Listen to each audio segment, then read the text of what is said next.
Hello, আসসালামু আলাইকুম। এই যে আপনারা এই ফ্যানগুলো একটু দেখেন। এটা হচ্ছে একটা চার্জার ফ্যান। অনেক মা বাবাই দেখা যায় বর্তমানে বাচ্চার একদম মুখ বরাবর এইরকম একটা এই ফ্যানগুলো ধরে রাখেন।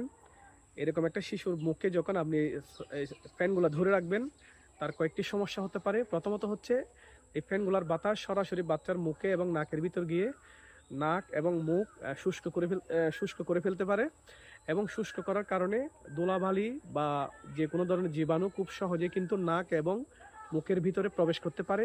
আর ২ নাম্বার হচ্ছে এই যে এই ফ্যানটা যে মুখ বরাবর এটা এই যে আপনি চালাচ্ছেন, এটার কারণে কিন্তু এই যে এটাকে আবর্তিত হয়ে একটা কিন্তু ধুলাবালি ঘুরতে থাকে। এটা আসলে অনেক সময় খালি চোখে দেখা যায় না।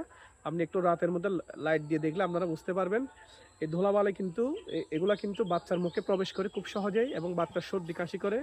আরেকটা জিনিস হচ্ছে বাচ্চার কিন্তু এটা যখন আপনি মুখ বরাবর রাখেন, বাচ্চা কিন্তু সে অতটা ম্যাচিওর না। আমাদের মতো আমরা যতটা আমাদের নিঃশ্বাসটা যত সুন্দরভাবে বা কন্ট্রোল করতে পারি, সে কিন্তু অতটা সুন্দরভাবে কন্ট্রোল করতে পারে না এবং এটার কারণে অনেক সময় বাচ্চা দেখবেন শ্বাস-প্রশ্বাস নিতে তার একটু সমস্যা হয়। তো আমি আপনাদেরকে রিকোয়েস্ট করব, বর্তমান সময়ে এই ফ্যানগুলা খুব বেশি জনপ্রিয়তা পেয়েছে।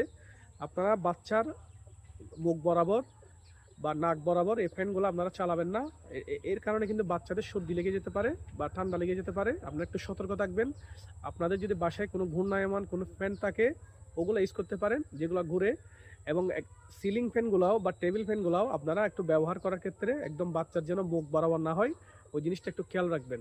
সো এটা একটু মাথায় রাখবেন। সবাইকে ধন্যবাদ।